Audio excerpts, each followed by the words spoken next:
Hello everyone, this is doctor Abdal. Welcome back to my YouTube channel learn with doctor Abdal.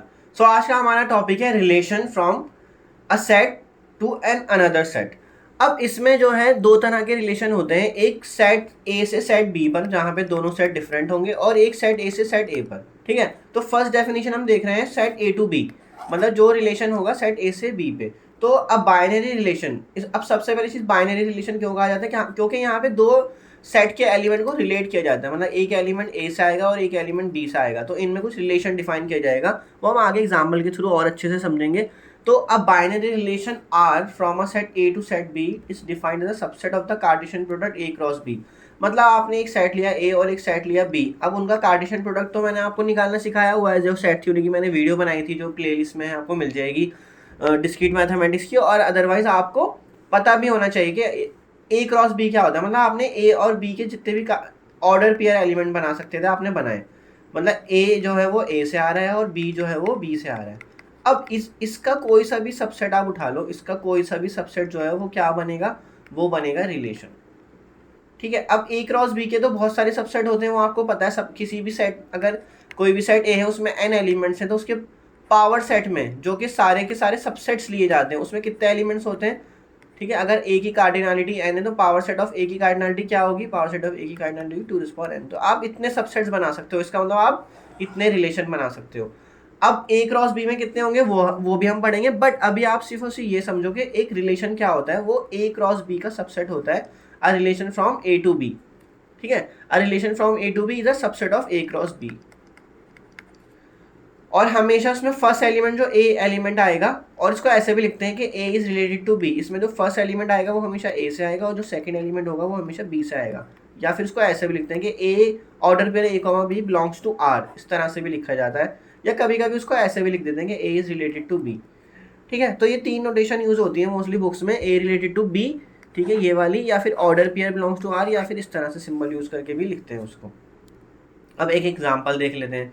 जैसे कि आपके पास एक set ए है 1 2 3 और बी सेट है 2 4 5। तो कार्टेशियन प्रोडक्ट आप बना लोगे, कार्टेशियन प्रोडक्ट में कितने एलिमेंट आएंगे, ए में कितने हैं 3 और बी में कितने हैं 2, तो ऑब्वियसली कार्टेशियन प्रोडक्ट में 6 एलिमेंट्स आएंगे। अब इसका आप कोई सा भी सबसेट ले लोगे, वो रिलेशन बनेगा ही बनेगा फ्रॉम ए टू बी। ठीक है, तो इन्होंने सबसेट क्या लिया, इसमें सिर्फ 1 4 उठाया, 2 5 उठाया और 3 4 उठाया, तो ये इसका एक क्या बन गया, ए क्रॉस बी से ये एक रिलेशन बन गया। ठीक है, इसी तरह आप और भी रिलेशन बना सकते हो, ज़रूरी नहीं यही होगा। लाइक मैंने इसमें सिर्फ 1 4 ले लिया, ये भी एक रिलेशन होगा। एक और रिलेशन बना लो, 2 4 के साथ आप 3 5 ले लो, तो ये भी एक रिलेशन होगा। ठीक है, अब रिलेशन क्या नहीं होगा वो भी आप सोच सकते हो खुद से, जो भी ए क्रॉस बी का सबसेट नहीं है वो रिलेशन नहीं बनेगा फ्रॉम ए टू बी। ठीक है, ए टू बी आप रिलेशन अगर बना रहे हो वो ए क्रॉस बी के सबसेट ही होने चाहिए, इसके अलावा कुछ नहीं होना चाहिए। सो नेक्स्ट देखते हैं रिलेशन ऑन ए। अब जब हम रिलेशन ए टू बी ले रहे थे तो उसको बोल रहे थे relation from A to B, but आप जब रिलेशन ए टू ए लोगे तो उसको आप सिंपल बोलोगे रिलेशन ऑन ए। ठीक है, उसको सिर्फ और सिर्फ सिंपल यही बोलोगे रिलेशन ऑन ए, जो आप ए टू ए ले रहे हो। तो अब binary relation on a set A is a relation from A to itself.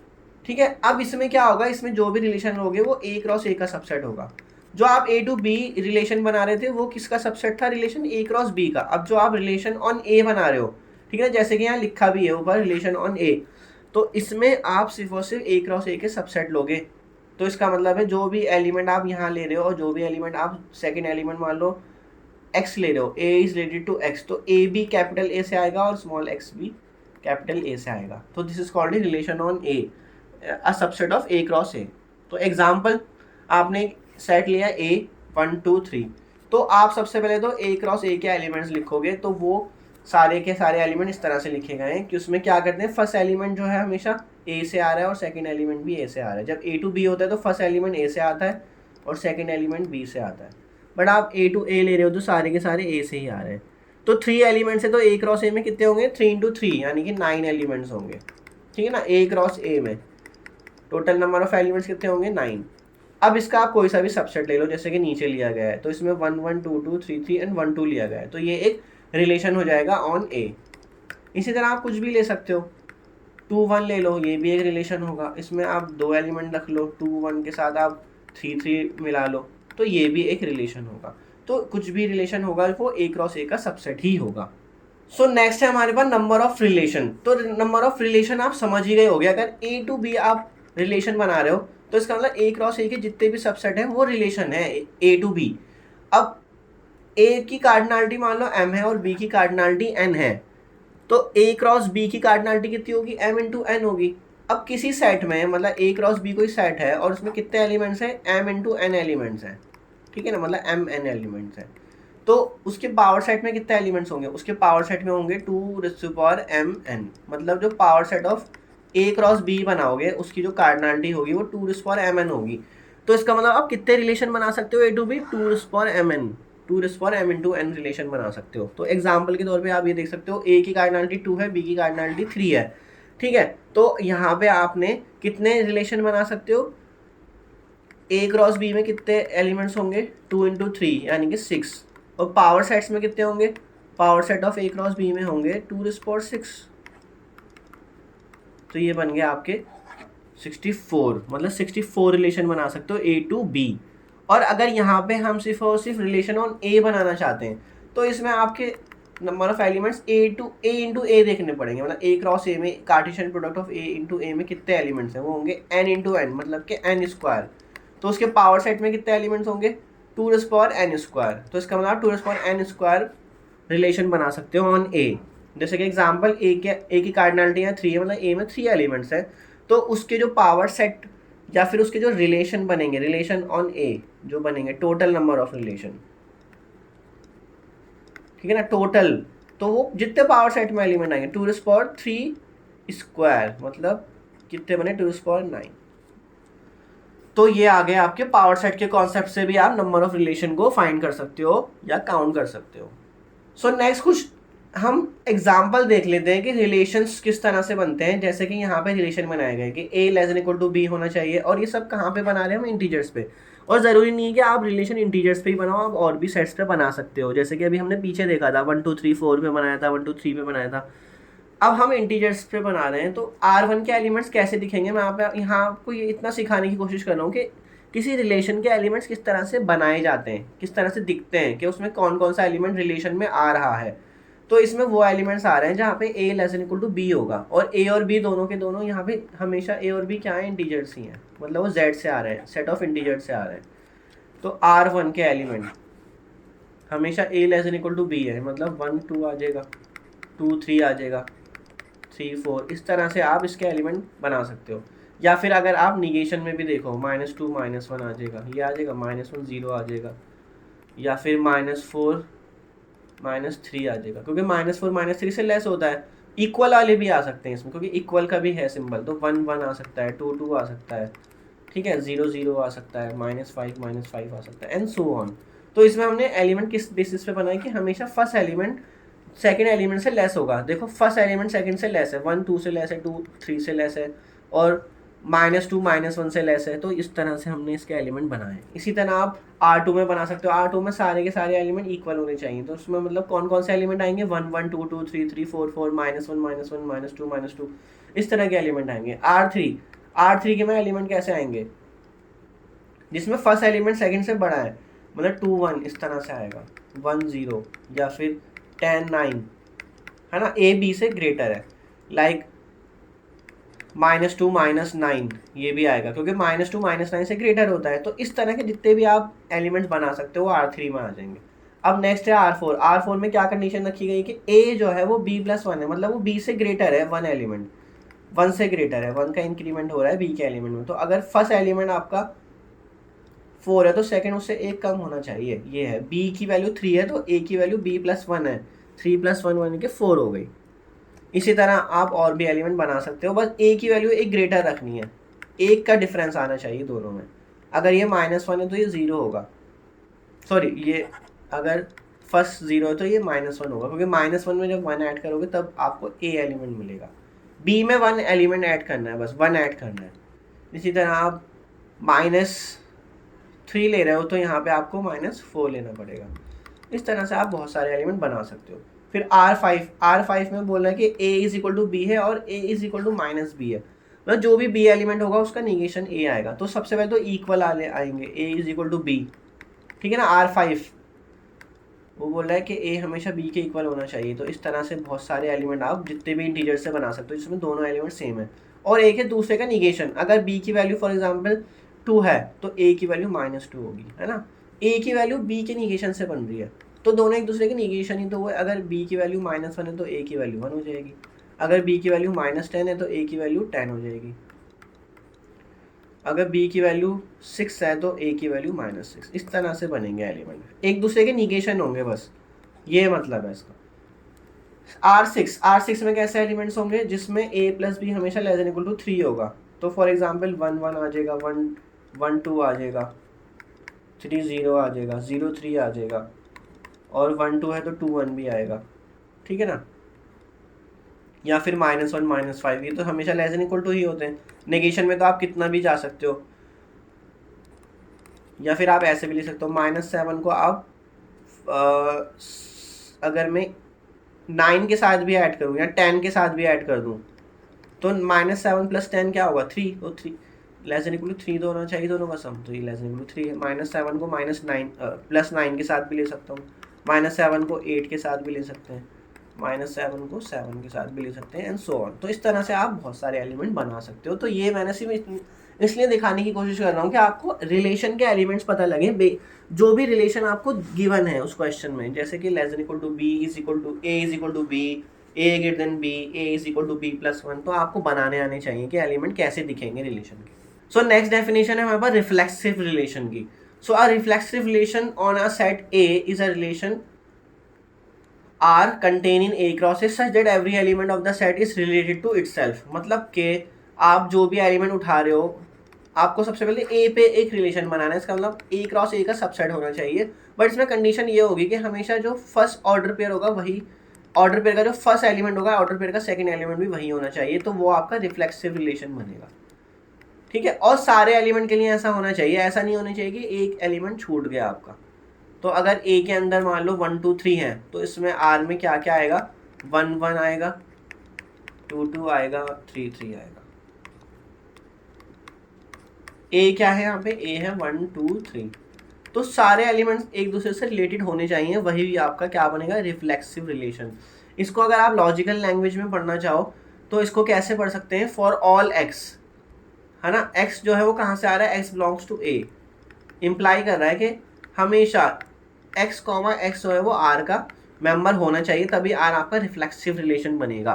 मतलब a का कोई सा भी एलिमेंट उठा लो, है ना, x आपने a से उठाया तो उसका जो ऑर्डर पेयर बना रहे हो x, x वो r में है। अगर r में है तो r आपका रिफ्लेक्सिव रिलेशन होगा। एग्जाम्पल के थ्रू और देख लेते हैं, जैसे कि मैं आपको बता रहा था ऊपर, तो a में आपके 1 2 3 एलिमेंट है, तो रिफ्लेक्सिव रिलेशन में 1 1 2 2 3 3 तो आएगा ही आएगा, ये फिक्स है, यह आना ही ज़रूरी है। इसमें से आप कोई सा भी एलिमेंट नहीं मिस कर सकते। फॉर एग्जाम्पल आपने 2 2 छोड़ दिया तो ये आर रिलेशन फिर रिफ्लेक्सिव नहीं होगा, ठीक है। आपको 1 1 2 2 3 3 ये तीनों की तीनों लेने ही है, और उसके साथ आप कुछ भी आगे ऐड कर दो, आपने 1 2 ऐड कर दिया वो भी चल जाएगा, बट मेन हमारी जो है रिक्वायरमेंट वो इसकी है कि ये तीनों एलिमेंट होने ही चाहिए। अगर ए में जितने भी एलिमेंट है उनके ऑर्डर पेयर आने ही चाहिए सेम, मतलब फर्स्ट प्लेस पे भी सेकंड प्लेस पे भी। अब जो रिफ्लेक्सिव रिलेशन नहीं है, मतलब आपने ए ले लिया, ए बी सी, ठीक है। अब आपने ए ले लिया, बी भी ले लिया और ए भी ले लिया, बट इसमें सी सी तो नहीं आया ना, क्योंकि हमने कहा था कि ए के सारे एलिमेंट के ऑर्डर पेयर बनाने सेम होने चाहिए दोनों प्लेसेस पे। अगर सी सी नहीं आया तो इसका मतलब ये रिफ्लेक्सिव नहीं है, ठीक है। रिफ्लेक्सिव के लिए आपके पास कंडीशन ये है कि जितने भी ए में एलिमेंट्स हैं आपको उनके ऑर्डर पेयर बनाने हैं और दोनों प्लेसेस पे सेम एलिमेंट आने चाहिए, तो ये रिफ्लेक्सिव नहीं रहा। अब रिफ्लेक्सिव पे कुछ और क्वेश्चन देख लेते हैं कि R1 reflexive on the set of integer. अब इसमें ये रिलेशन दिया गया कि a less than equal to b होना चाहिए, तो R1 में कैसे एलिमेंट आएंगे, इंटीजर्स। अब आप याद रखो जो आपका a सेट है ना वो इंटीजर्स बन गया, मतलब कि उसमें 0 +-1 +-2 ये सारे एलिमेंट्स से आपने रिफ्लेक्सिव बनाना है। अब इसमें देखो a less than equal to b है, तो इसका मतलब a is equal to b भी हो सकता है और a लेस देन b भी हो सकता है, तो इसमें ये एलिमेंट तो आएंगे ही आएंगे, क्योंकि इज इक्वल टू बी भी दे रखा है, ये सारे आएंगे और निगेशन वाले भी आएंगे। -2 -2 -3 -3 एंड सो ऑन। और लेस देन वाले भी आएंगे, मतलब 2 लेस देन 3 होता है वो भी आएगा, 2 लेस देन 4 होता है वो भी आएगा, 2 लेस देन 6 होता है वो भी आएगा। इसी तरह आप जितने मर्जी चाहे बना लो ये, बट हमारा इंटरेस्ट इनमें नहीं है। हमारा इंटरेस्ट किन में है? हमारा इंटरेस्ट है इनमें, क्योंकि जो भी एलिमेंट सेम आ रहे हैं वो अगर Z मतलब A से जो Z से एलिमेंट उठा रहे हो उनके सारे ऑर्डर पेयर बन गए ना, 0 0 बन गया, 1 1 बन गया, 2 2 बन गया, तो इसका मतलब ये रिफ्लेक्सिव बन गया। रिफ्लेक्सिव के लिए आपको Z के सारे एलिमेंट्स कवर करने पड़ते हैं, तो वो कवर हो गए तभी वो रिफ्लेक्सिव बनता है। पिछले वाले एग्जाम्पल में मैंने आपको दिखाया था एक एलिमेंट CC रह गया था तो वो रिफ्लेक्सिव नहीं बन रहा था। अब नेक्स्ट क्वेश्चन देखते हैं कि R2 पूछ रहा है कि रिफ्लेक्सिव होगा कि नहीं। अब R2 में, और ये इंटीजर्स पे लिया जा रहा है सारा का सारा, जो भी लिए जा रहे हैं सेट्स, जो रिलेशन आप बना रहे हो, तो इसमें A, B आएंगे जहाँ पे A इक्वल टू बी भी हो सकता है और A इक्वल टू -B भी हो सकता है। ये सारे टाइप के एलिमेंट्स आएंगे। तो R2 में आपको कैसे चाहिए जो सेम आए, और वो जो कंडीशन दे रखी है कि A इक्वल टू B है, और इंटीजर्स पे मतलब 0 0 भी आएगा, 1 1 भी आएगा, 2 2 भी आएगा और माइनस वाले भी आएंगे। तो यही तो एलिमेंट हमें चाहिए, बाकी एलिमेंट एक्स्ट्रा आ जाए उसमें हमें कुछ फर्क नहीं पड़ता। इसने बोला ये भी आएंगे, मतलब कि 1 -1 2 -2 एंड -2 2, ये सारे एलिमेंट्स भी आएंगे। तो कि A इक्वल टू -B, तो B की वैल्यू अगर मैं 2 ले लूँ तो A की वैल्यू -2 बनेगी, और B की वैल्यू अगर मैं -2 ले लूँ तो A की वैल्यू 2 बन जाएगी। तो ये भी आएंगे। तो हमें इन एक्स्ट्रा एलिमेंट्स से कोई लेना देना नहीं है, हमारा इंटरेस्ट किसमें, जहाँ पे दोनों सेम होंगे और वो आ रहे हैं, तो इसका मतलब ये रिफ्लेक्सिव होगा। ठीक है, नेक्स्ट क्वेश्चन देखो। R3 पूछ रहा है कि रिफ्लेक्सिव होगा कि नहीं। A ग्रेटर देन B है, तो R3 में कैसे एलिमेंट्स आएंगे, जहाँ पे हमेशा एक ग्रेटर होगा A, मतलब 3 2 आएगा, 3 1 भी आएगा, 3 0 भी आएगा, इस तरह के एलिमेंट्स आएंगे। क्या इसमें 1 1 आ सकता है? नहीं आएगा। क्या इसमें 2 2 आ सकता है? नहीं आएगा। क्यों? क्योंकि वो बोला कि A हमेशा ग्रेटर देन B होना चाहिए, लेकिन वो ऐसा नहीं हो रहा है यहाँ पे, तो इसका मतलब ये रिफ्लेक्सिव नहीं होगा। नेक्स्ट देखो, इसमें बोल रहा है कि A हमेशा B से एक ग्रेटर होगा, तो R4 में कैसे एलिमेंट्स आएंगे? R4 में 2 1 या फिर 1 0 या फिर 5 4, A ग्रेटर है हमेशा, ठीक है, बट इसमें ये एलिमेंट नहीं आ सकता 1 1, क्योंकि एक ग्रेटर नहीं हो पा रहा। तो रिफ्लेक्सिव के लिए तो आपको ऐसे चाहिए ना जिसमें सेम हो दोनों प्लेसेस पे, तो ये भी रिफ्लेक्सिव नहीं होगा। नेक्स्ट डेफिनेशन देखते हैं सिमेट्रिक रिलेशन की। तो सिमेट्रिक रिलेशन की सिंपल सी डेफिनेशन है, आप जो सेट ए पे रिलेशन बना रहे हो उसमें ए क्रॉस ए के सबसेट उठाओगे। अब वो वाले सबसेट उठाओगे जिसमें अगर ए कॉमा बी आ रहा है आर के अंदर, तो बी कॉमा ए भी आना चाहिए। ठीक है, अगर for example x comma y आ रहा है तो वाई कॉमा एक्स भी आएगा, तो वो तभी रिलेशन सिमेट्रिक बनेगा। सिमेट्रिक का मतलब है अगर ए बी से रिलेटेड हो तो बी ए से भी रिलेटेड होना चाहिए। मतलब ए अगर बी से रिलेटेड है तो वो इम्प्लाई कर रहा है कि बी ए से भी रिलेटेड है। मतलब अगर ए कॉमा बी आर रिलेशन का पार्ट है तो बी कॉमा ए भी रिलेशन का पार्ट होना ही चाहिए। तो देखो यहाँ पे इसको अगर हम इस डेफिनेशन के अकॉर्डिंग पढ़ें, क्वांटिफायर बोलते थे इनको, for all x for all Y, मतलब सारे के सारे एक्स और सारे सारे वाई के लिए अगर एक्स वाई मतलब order pair X comma Y R का मेंबर है तो क्या बोल रहा है, वाई कॉमा एक्स भी आर का मेंबर होगा। ये इस तरह से बोल रहा है। तो एग्जांपल देखो, ए की वैल्यू अगर ए अगर कोई सेट है उसमें 1 2 3 आ रहा है, तो इन्होंने एक रिलेशन बनाने की कोशिश करी है 1 2 2 1 2 3 3 2। तो इसमें देखो अगर ए कॉमा बी है तो क्या बी कॉमा ए भी है, तो 1 2 है तो 2 1 भी है, तो ये तो यहाँ पे फुलफिल हो गया। नेक्स्ट देखो 2 3 है तो 3 2 भी है, तो ये भी फुलफिल हो गया। तो ये क्या बन जाएगा, ये सिमेट्रिक बन जाएगा। अब इसमें कुछ एक्स्ट्रा भी डाल दोगे ना तब भी सिमेट्रिक रहेगा। फॉर एग्जांपल मैं इसमें 2 2 डाल दूं तब भी सिमेट्रिक रहेगा। तो ये सिमेट्रिक का एग्जांपल हो गया। अब सिमेट्रिक का एग्जांपल जो नहीं है, ए आपका सेट है 1 2 3, तो आपने क्या करा, इसमें आर में 1 2 रखा, 2 3 रखा और 3 3 रखा। अगर 1 2 आ रहा है तो 2 1 तो नहीं आ रहा ना, इसमें 2 3 आ रहा है बट 3 2 तो नहीं आ रहा, तो ये सिमेट्रिक नहीं रहेगा।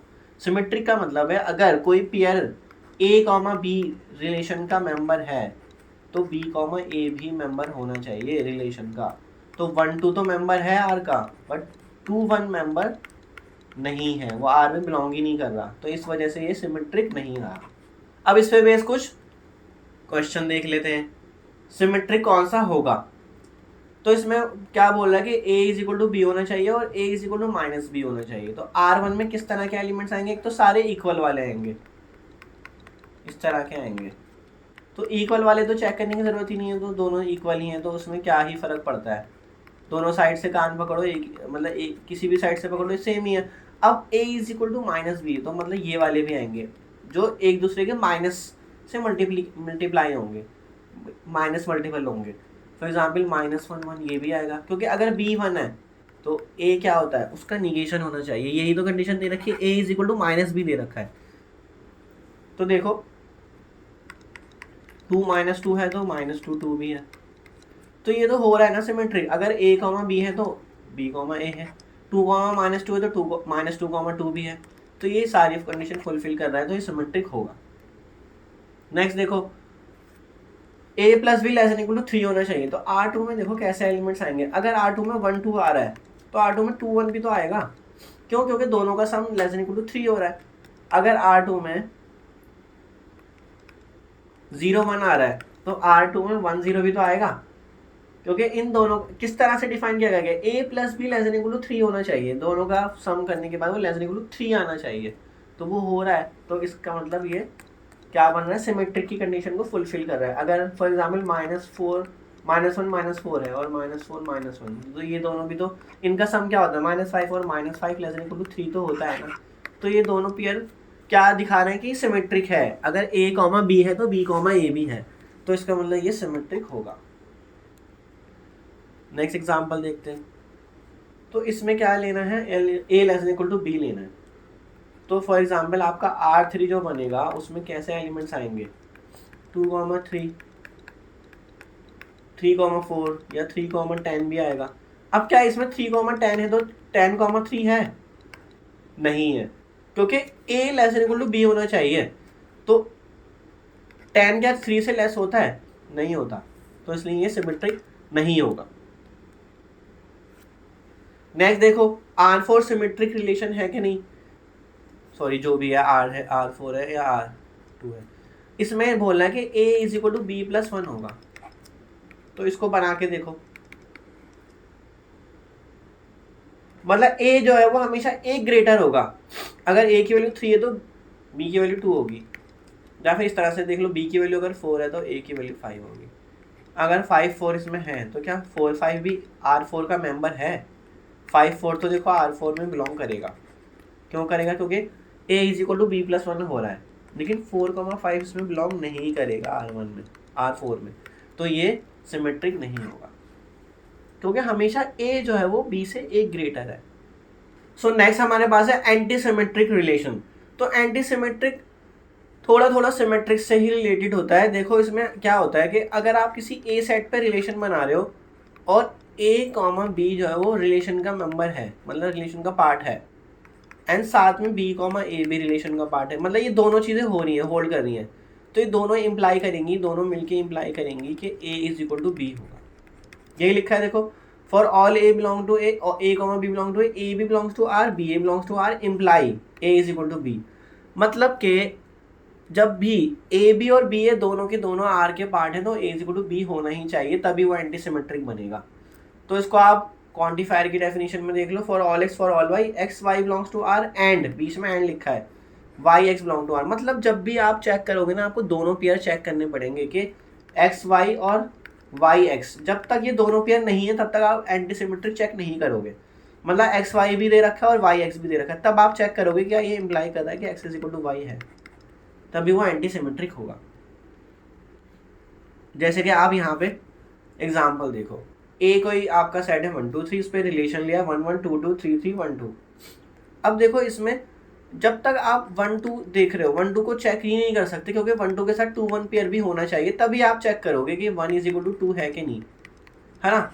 बट इसमें 1 2 1 तो है ही नहीं, तो आपको 1 2 को चेक करने की ज़रूरत ही नहीं है, और 1 1 2 2 3 3 तो कुछ भी नहीं बिगाड़ रहा है, वो तो हमेशा एंटी सिमेट्रिक की डेफिनेशन को फुलफिल कर ही रहे हैं, उसमें कोई चेक करने की ज़रूरत ही नहीं है, क्योंकि दोनों एलिमेंट उसमें सेम है।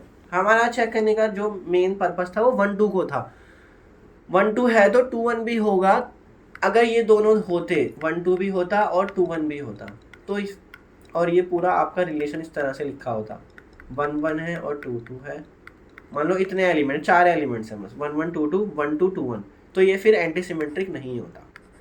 ठीक है, क्यों नहीं होता? क्योंकि इसमें 1 = 2 नहीं होता कभी भी। जैसे कि एग्जांपल देखो, आपने एक आर सेट लिया, आर रिलेशन लिया, उसमें क्या लिया है, 1 2 भी लिया है, 2 1 भी लिया है और 3 3 भी लिया है। अब 1 2 है और 2 1 है, ये दोनों है। अगर ये दोनों है तभी हम एंटी सिमेट्रिक चेक करते हैं, दो पेयर होने के बाद। तो इसमें 1 = 2 नहीं होता है। But according to the anti symmetric definition, अगर ए बी भी आर में है और बी ए भी आर में है, तो ये इम्प्लाई क्या करना चाहिए कि ए = बी होना चाहिए, बट ऐसा नहीं हो रहा है, तो ये एंटी सिमेट्रिक नहीं है। तो एंटी सिमेट्रिक पे कुछ क्वेश्चन ले लेते हैं। इसमें हमारे पास क्या कंडीशन दी गई है, R1 A < B दिया गया है। तो किस तरह के एलिमेंट्स होंगे इसमें? फॉर एग्जाम्पल B ग्रेटर है हमेशा, 1 2 1 3 1 4, ठीक है, इस तरह के एलिमेंट्स होंगे इसमें। अब हमें इनको चेक करने की रिक्वायरमेंट ही नहीं है। क्यों? क्योंकि इसमें अगर 1 2 है तो आपको पहले ये वाला पेयर भी इसमें ढूंढना पड़ेगा कि 2 1 है कि नहीं, उसके बाद ही आप आगे स्टार्ट करोगे एंटीसिमेट्रिक चेक करना। बट 2 1 इसमें आ ही नहीं सकता। क्यों? क्योंकि 2 1 आने के लिए A < B होना चाहिए, बट 2 तो ग्रेटर हो गया 1 से, मतलब A ग्रेटर देन B हो गया, तो ये आएगा ही नहीं सेट। तो इसमें कोई एलिमेंट ऐसा है, पेयर है ही नहीं ऐसा। आपको हमेशा पेयर ढूंढना होता है, मतलब A, B और B, A दोनों पहले आप इस सेट में ढूंढो, R के अंदर, R1 के अंदर। अगर ये मिल गए तो आप फिर देखोगे कि A = B हो रहा है कि नहीं हो रहा है, तो ये एंटीसिमेट्रिक हो गया। नेक्स्ट देखो, एंटीसिमेट्रिक के लिए A = B + 1 दे रखा है, तो R2 के एलिमेंट कैसे बनते हैं? R2 के एलिमेंट बनते हैं आपके, मतलब एक ग्रेटर है ये 4 3। अब अगर मान लो 3 2 है, तो क्या इसमें 2 3 भी आएगा? ये वाला पेयर होना चाहिए ना, दोनों पेयर होंगे तभी तो बनेगा ना आपका एंटीसिमेट्रिक की डेफिनेशन, तभी तो चेक करोगे। बट इसमें 2 3 नहीं आएगा। क्यों नहीं आएगा? क्योंकि A की वैल्यू B से ग्रेटर होनी चाहिए। तो इसमें जब वो पेयर ही नहीं है तो आप चेक ही नहीं कर सकते, तो इसका मतलब ये एंटीसिमेट्रिक हो गया बाय डिफॉल्ट, क्योंकि पेयर ऐसा कोई एग्जिस्ट ही नहीं कर रहा है जिसपे आप चेक कर सको। अब नेक्स्ट देखो, यहाँ पे A = B भी है और A = -B भी है। अब देखो इसमें मजा आएगा करने में, क्योंकि A की वैल्यू B की निगेशन से ली जा रही है, तो A -1 भी होगा और -1 1 भी होगा। ये दोनों एलिमेंट होंगे और इक्वल वाले भी ले लो कुछ एलिमेंट, ठीक है, मतलब इसमें बहुत सारे एलिमेंट आएंगे, मैं तो सिर्फ कुछ लेके दिखा रहा हूँ। अब इसमें देखो A, B भी आ रहा है, मतलब 1, -1 को हमने A, B की तरह ट्रीट कर लिया और -1, 1 को B, A की तरह ट्रीट कर लिया। अब ये दोनों पेयर आ गए। अब हम आगे प्रोसीड करेंगे। अगर A B भी R में है और B A भी R में है, तो क्या A = B है? क्या 1 = -1 होता है? नहीं होता। तो इसका मतलब R3 क्या होगा? वो एंटीसिमेट्रिक नहीं होगा। ठीक है, दोनों पेयर हो गए, A 1 -1 भी है, -1 1 भी है, लेकिन 1 और -1 इक्वल नहीं होते। इक्वल हो जाते तो होता है, उस केस में होता है एंटीसिमेट्रिक, क्योंकि आपको पता ही है 1 और -1 इक्वल नहीं होते, तो एंटीसिमेट्रिक नहीं होगा। नेक्स्ट देखो R4, एंटीसिमेट्रिक चेक करना है, A + B < 3। तो देखो इसमें 2 1 भी आएगा और 1 2 भी आएगा, दोनों आएंगे, और भी बहुत सारे एलिमेंट आएंगे, उनकी ज़रूरत हमें अभी नहीं है। तो इसमें A, B भी आ रहा है और B, A भी आ रहा है, दोनों आ रहे हैं, बट A = B होता है क्या? तो इसमें क्या हो रहा है, आपके पास A, B भी आ रहा है और B, A भी आ रहा है, तो A की वैल्यू 2 है और B की वैल्यू 1 है, तो 2 = 1 तो कभी भी नहीं होता, तो इसलिए एंटीसिमेट्रिक नहीं होगा। ठीक है, तो हमारे पास पेयर होना चाहिए तभी हम एंटीसिमेट्रिक चेक कर सकते हैं। अगर सिर्फ पेयर का एक ही एलिमेंट है, 2, 1 होता और 1, 2 नहीं होता इस सेट के अंदर, तो हम एंटीसिमेट्रिक चेक ही नहीं कर पाते। ठीक है, सो नेक्स्ट हमारे पास है ट्रांजिटिव रिलेशन। तो ट्रांजिटिव रिलेशन सिंपल होता है, आपके पास कोई सेट है A, तो A के ऊपर कोई आप रिलेशन अगर बना रहे हो, अगर A B जो है वो रिलेशन R में बिलोंग कर रहा है और B C भी रिलेशन R में बिलोंग कर रहा है, ठीक है, तो इसमें एक एलिमेंट कॉमन है दोनों में, B, मतलब A B से रिलेटेड है और फिर B किसी C से रिलेटेड है, मतलब कोई एक फ्रेंड है B का और B जो है वो C का फ्रेंड है, तो पूछा क्या A C का फ्रेंड होगा? तो इस तरह से ये इम्प्लाई कर रहा है कि क्या A C से रिलेटेड होगा, मतलब क्या A, C भी R में बिलोंग करेगा। तो अगर ये करेगा A, C भी R में बिलोंग, तो ये एक ट्रांजिटिव रिलेशन बन जाएगा। तो मतलब आपने इस पे 2 पेयर पे फोकस करना है। किस तरह के पेयर होने चाहिए, ए कॉमा बी और बी कॉमा सी टाइप के पेयर होने चाहिए। मतलब इन दोनों में बी एलिमेंट कॉमन है, जहाँ पे फर्स्ट वाला बी पे एंड हो रहा है, सेकंड वाला बी से स्टार्ट हो रहा है। अगर आपको ये 2 पेयर मिल रहे हैं रिलेशन के अंदर, तो आप चेक करोगे कौन सा वाला पेयर, ए कॉमा सी। अगर वो पेयर इसमें है आर के अंदर तो ये ट्रांजिटिव हो जाएगा। अगर ए कॉमा सी आर में नहीं होगा तो ट्रांजिटिव फेल हो जाएगा। क्या मतलब ट्रांजिटिव नहीं होगा। तो इसको आप लॉजिकल डेफिनेशन में अगर सिंबॉलिक फॉर्म में देखना चाहो तो उसको इस तरह से भी लिखते हैं कि जब जब for all x for all y for all z x y belong to R है and y z belongs to R है, फिर वो इम्प्लाई कर रहा है कि एक्स जेड भी आर में होगा। ठीक है, अगर ऐसा हो रहा है तो ट्रांजिटिव होगा। ठीक है, अदरवाइज नहीं होगा। तो एग्जाम्पल देखो, आपने एक सेट लिया 1 2 3, आर ले लिया 1 2 2 3 1 3। अब 1 2 जो है और 2 3 जो है वो इसको सेटिस्फाई कर रहा है, ए कॉमा बी को और बी कॉमा सी को। तो फिर 2 दोनों में कॉमन है, जहाँ पे एक 2 पे एंड हो रहा है वहाँ से दूसरा 2 से स्टार्ट हो रहा है। और क्या ए सी से रिलेटेड होगा, क्या 1 3 भी आर में है, तो 1 3 आर में है। तो ये बन जाएगा आपका कौन सा रिलेशन, ट्रांजिटिव रिलेशन। इसके अलावा भी आप अगर कोई पेयर चेक करना चाहो तो देख सकते हो, ऐसी कोई दिक्कत नहीं है। फॉर एग्जांपल अगर मैं कोई और सा पेयर बनाना चाहूँ तो नहीं बन पाएगा, जो जैसे कि 1 2 पे ये 2 पे एंड हो रहा था और 2 से स्टार्ट हो रहा था। ऐसा कोई है और सा पेयर जो किसी नंबर पे एंड हो और उसी नंबर से स्टार्ट हो, तो ऐसा और कोई सा पेयर नहीं है। तो आपको इसी पेयर को चेक करना है। आपको हर एक पेयर चेक करना पड़ेगा, ऐसा नहीं कि आपने एक ही पेयर चेक करा और वो सेटिस्फाई कर गया तो ट्रांजिटिव हो गया। अब इसमें देखो 1 2 भी है आर में और 2 3 भी है, तो ये कैसा हो गया, बी मतलब 2 एलिमेंट्स में कॉमन है, तो 1 3 से भी रिलेटेड होना चाहिए था अगर ट्रांजिटिव बनना था इसको। तो 1 3 आर में तो नहीं है, does not belongs to r, तो इसका मतलब ये ट्रांजिटिव नहीं है, ट्रांजिटिव रिलेशन ये नहीं बनेगा।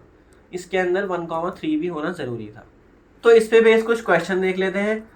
इसमें फर्स्ट क्या है कि ए ग्रेटर देन बी होना चाहिए। ट्रांजिटिव रिलेशन पूछ रहा है क्या वो ग्रेटर है कि नहीं है।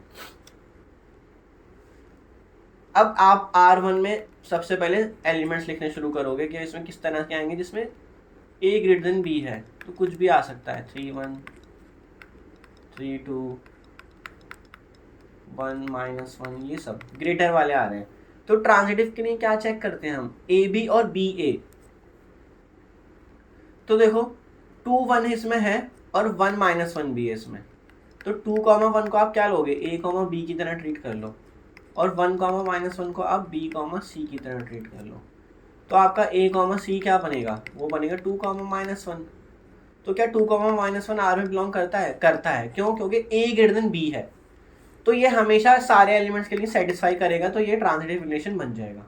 सिर्फ मैंने एक ही चेक करके दिखाया, बट आप ये देखना कि एक एलिमेंट अगर इस तरह से लिखा है ए बी की फॉर्म में,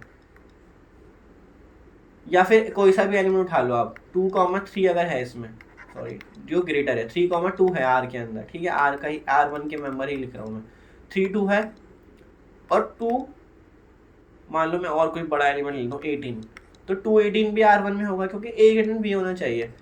तो 3 18 से क्या रिलेटेड होगा, अगर 3 2 से रिलेटेड था और 2 18 से रिलेटेड था, तो क्या 3 18 से रिलेटेड होगा, यस होगा।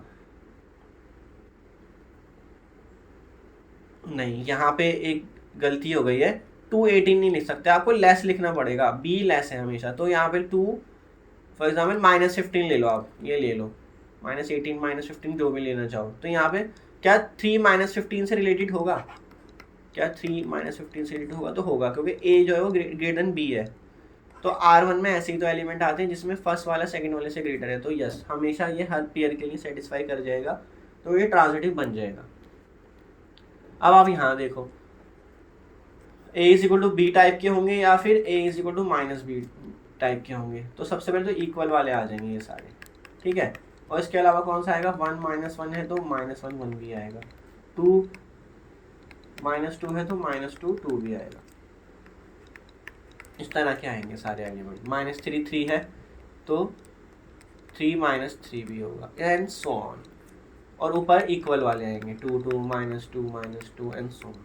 अब ट्रांजिटिव के लिए आपको 2 उठाने होते हैं, इसमें एक एलिमेंट कॉमन होता है। फॉर एग्जांपल मैंने 2 -2 और -2 2 उठा लिया, तो 2 -2 से रिलेटेड है और -2 फिर 2 से रिलेटेड है, तो क्या फिर 2 2 से रिलेटेड होगा?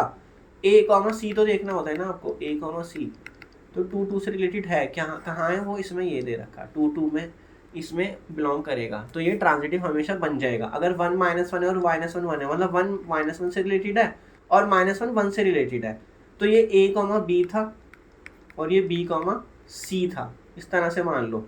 है वो एक्चुअल में ए ही, बट क्या ए फिर सी से रिलेटेड हुआ? क्या 1 1 में 1 1 R1 R2 में बिलोंग कर रहा है? तो बस कर रहा है, क्योंकि वो यहाँ पे दे रखा है, तो इसलिए ट्रांजिटिव होगा। अब नेक्स्ट देखो, a is equal to b plus 1 type के एलिमेंट है इसमें, मतलब एक ज़्यादा, a की वैल्यू इससे हमेशा 1 ग्रेटर होगी b से, इस टाइप के एलिमेंट होंगे इसमें। तो आप क्या चेक कर सकते हो कि ये ट्रांजिटिव होगा कि नहीं होगा? इसमें 2 1 भी आएगा, आएगा कि नहीं आएगा? आएगा। अब इन दोनों पेयर को उठाओ, 2 1 क्यों आया? क्योंकि a की वैल्यू b से 1 ग्रेटर है। अब 3 2 से रिलेटेड है और 2 1 से रिलेटेड है, तो क्या ये 3 1 से रिलेटेड होगा? मतलब क्या 3 1 R3 में बिलोंग करेगा? नहीं करेगा। क्यों? क्योंकि a एलिमेंट b से सिर्फ और सिर्फ 1 ग्रेटर होना चाहिए, तो 3 1 इसमें नहीं है, तो इसलिए R3 आपका ट्रांजिटिव नहीं होगा। नेक्स्ट देखो, R4 ट्रांजिटिव रिलेशन होगा कि नहीं होगा? a plus B less than equal to 3, तो इसमें कैसे एलिमेंट आएंगे? 2 3 एंड 3 2 आएंगे? नहीं, जिसका sum less than equal to 3 होना चाहिए, तो 1 2 एंड 2 1 इस तरह का होगा, 0 2 2 0। अब चेक करो, अगर मैंने ये वाला पेयर उठाया, इन दोनों पेयर पे बात करते हैं, 1 2 है और 2 1 है, तो 1 2 से रिलेटेड है और 2 1 से रिलेटेड है, तो क्या 1 1 से रिलेटेड होगा? क्या वो R4 में बिलोंग करेगा? वो नहीं। यहाँ पे 1 1 जो है वो ये तो कर जाएगा। कोई और एलिमेंट देखते हैं, चलो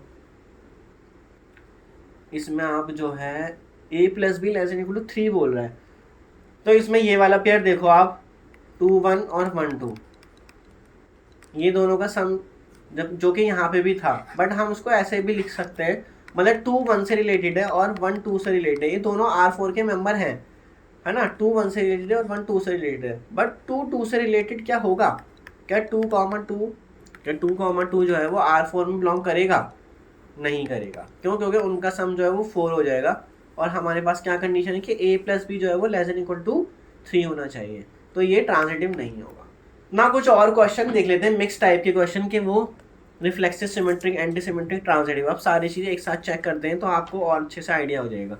तो आपके पास एक सेट है 1 2 3, इस पर एक रिलेशन बनाया गया है 1 1 1 3 2 2 3 1, तो क्या ये रिफ्लेक्सिव होगा? तो ये रिफ्लेक्सिव नहीं होगा। क्यों? क्योंकि इसमें 1 1 तो है, 2 2 है, 3 3 नहीं है, तो ये रिफ्लेक्सिव नहीं होगा। फिर anti symmetric, sorry symmetric, symmetric का मतलब है अगर 1 1 है तो 1 2 भी, ए बी है तो बी ए भी होना चाहिए, तो 1 3 तो है, 3 1 भी है, ठीक है, ये दोनों हैं।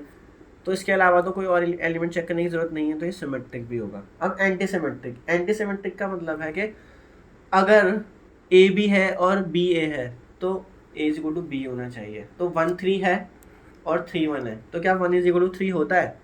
तो ये नहीं होगा, एंटी सिमेट्रिक यहाँ पे नहीं होगा। ट्रांजिटिव, तो ट्रांजिटिव की कंडीशन क्या होती है? अगर कोई भी ए बी है और बी सी है तो ए सी से रिलेटेड होना चाहिए।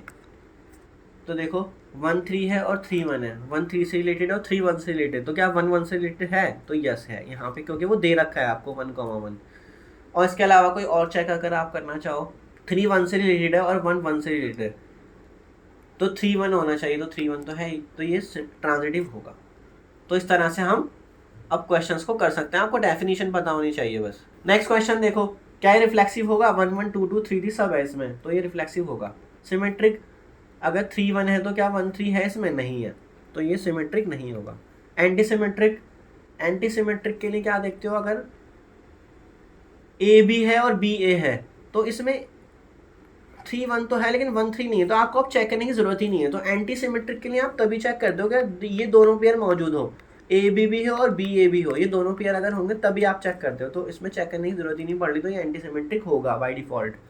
ट्रांजिटिव, अब ट्रांजिटिव के लिए आपको बहुत सारे पेयर बना के देखने होते हैं, वो देख लेते हैं चलो। जैसे कि 3 1 और 1 1 1 उठा लो, मतलब 3 1 से रिलेटेड है और 1 1 से रिलेटेड है, तो फाइनली 3 1 से रिलेटेड होना चाहिए, तो 3 1 से रिलेटेड है, इसमें कोई वो एलिमेंट दे रखा है तो ये ट्रांजिटिव होगा।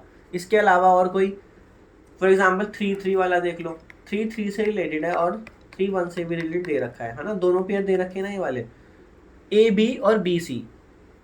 तो यहाँ ए बी से रिलेटेड है और बी सी से रिलेटेड है, तो क्या ए सी से रिलेटेड होगा, तो वो इसमें गिवन है। तो सारे पेयर इसमें कंडीशन सेटिस्फाई करें तो ये ट्रांजिटिव होगा।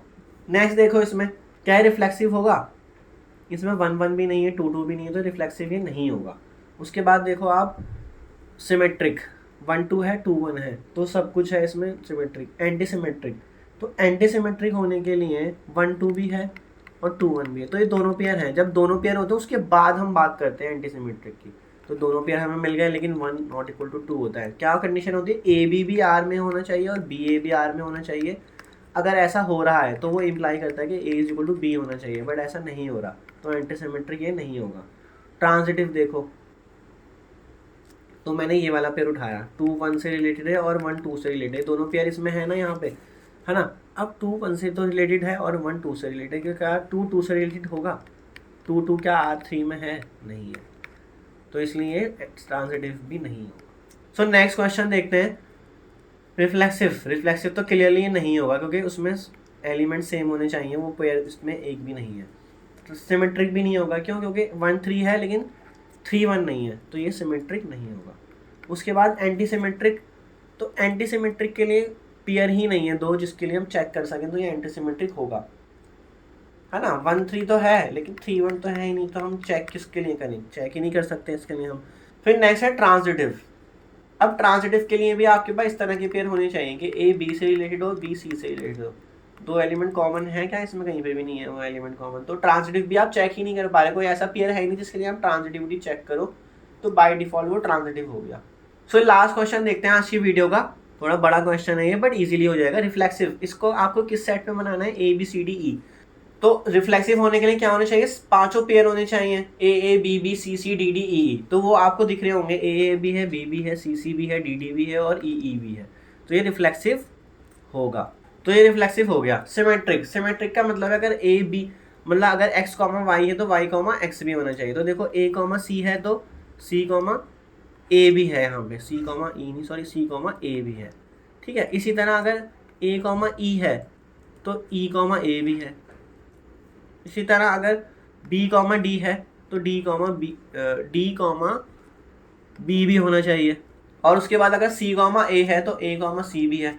तो इसमें सारे पेयर आपको मिल जाएंगे, तो ये सिमेट्रिक भी होगा। अब एंटी सिमेट्रिक देखते हैं। तो एंटी सिमेट्रिक के लिए क्या कंडीशन होती है कि अगर दो पेयर हैं उसके बाद ही आप बात करते हो आगे की, मतलब अगर आपके पास एक्स कॉमा वाई पेयर है और वाई कॉमा एक्स पेयर है आर के अंदर, उसके बाद ही आप बात करते हो एंटी सिमेट्रिक की, दो पेयर होने चाहिए। तो देखो आप एक पेयर देखो, ए कॉमा सी भी है इसमें पेयर और सी कॉमा ए भी है, तो इस तरह के पेयर हमें मिल गए। बट क्या ए इज इक्वल टू सी होगा, ए इज इक्वल टू सी नहीं होगा, क्यों, क्योंकि एक सेट ए लिया गया उसमें 5 डिफरेंट एलिमेंट लिए गए, तो ए और सी इक्वल नहीं होंगे, सेट में 2 एलिमेंट रिपीट नहीं होते हैं ना, तो इसलिए ये एंटी सिमेट्रिक फेल हो गया। क्यों हो गया, क्योंकि ए कॉमा सी भी था और सी कॉमा ए भी था, दोनों थे, बट ये इम्प्लाई नहीं करेंगे कि ए इज इक्वल टू सी होगा, ठीक है ना। मतलब कि ये इम्प्लाई नहीं कर रहे कि a is equal to c भी है, इस तरह से लिख सकते हो, does not imply that a is equal to c, तो एंटी सिमेट्रिक ये नहीं हुआ। अब लास्ट रहता है ट्रांजिटिव। तो ट्रांजिटिव के लिए तो आपको सारे पेयर उठा के देखने पड़ेंगे, बट हमें बिहेवियर यहाँ पे दिख रहा है साफ साफ। फॉर एग्जाम्पल अगर ए कॉमा सी में लूँ, अब सी से स्टार्ट होने वाला कोई एलिमेंट उठा के देखते हैं। फॉर एग्जाम्पल मैंने उठाया सी ई उठा लिया। अब देखो यहाँ पे ए एक एलिमेंट एक्स वाई से रिलेटेड है, ए सी से रिलेटेड है और सी ई से रिलेटेड है, तो क्या ए ई से रिलेटेड इसमें दिखाई दे रहा है, तो इसमें दिखाई दे रहा है, यस ए ई से रिलेटेड है, तो ये क्या बन गया, इस केस में ट्रांजिटिव बन गया। बट आपको सारे पेयर चेक करने होते हैं। अब आपने नेक्स्ट पेयर उठाओगे, ए कॉमा सी के लिए और कौन कौन से पेयर दे रखे हैं, सी से और कौन सा स्टार्ट हो रहा है, सी से सी ए स्टार्ट हो रहा है, तो सी ए, तो ए सी से रिलेटेड है और सी ए से रिलेटेड है, तो क्या ये इम्प्लाई कर रहा है क्या ए से रिलेटेड है, तो यस है। क्यों, क्योंकि ए से रिलेटेड इसमें एलिमेंट दे रखा है। तो इस तरह से आपको सारे पेयर चेक करने पड़ेंगे। इसके अलावा फॉर एग्जांपल अगर मैं कोई और सा पेयर उठाऊं, मैंने उठाया बी डी। अब डी से स्टार्ट होने वाला कोई और सा देखते हैं, डी दे रखा है for example, D comma D. अब बी डी से रिलेटेड है और डी फिर से डी से रिलेटेड है, तो क्या बी डी से रिलेटेड होगा? तो बी डी से रिलेटेड तो है ही, क्यों? क्योंकि इसमें वो एलिमेंट दे रखा है, बी डी से रिलेटेड इसमें दे रखा है। तो इसलिए आप सारे के सारे पेयर उठा उठा के चेक करोगे और ये ट्रांजिटिव को फॉलो कर जाएगा, तो ये ट्रांजिटिव होगा। सो आई होप आपको ये समझ आ गया हो किस तरह से चेक करना है। सारे पेयर दिखाने पड़ते हैं, बट बिहेवियर जो दिखाई दे रहा है, बिहेवियर से साफ साफ पता लग रहा है कि यस इसमें क्योंकि सारे एलिमेंट लिए गए हैं तो वो फुलफिल कर रहे हैं ट्रांजिटिव की डेफिनेशन। सो आई होप आपको ये रिलेशन और टाइप्स ऑफ रिलेशन समझ आ गया होगा अच्छे से। अगर आपको मेरी कंटेंट, मेरी वीडियो अच्छी लगती है तो लाइक शेयर सब्सक्राइब ज़रूर करा करें। फिर मिलेंगे नेक्स्ट वीडियो में। Thank you so much.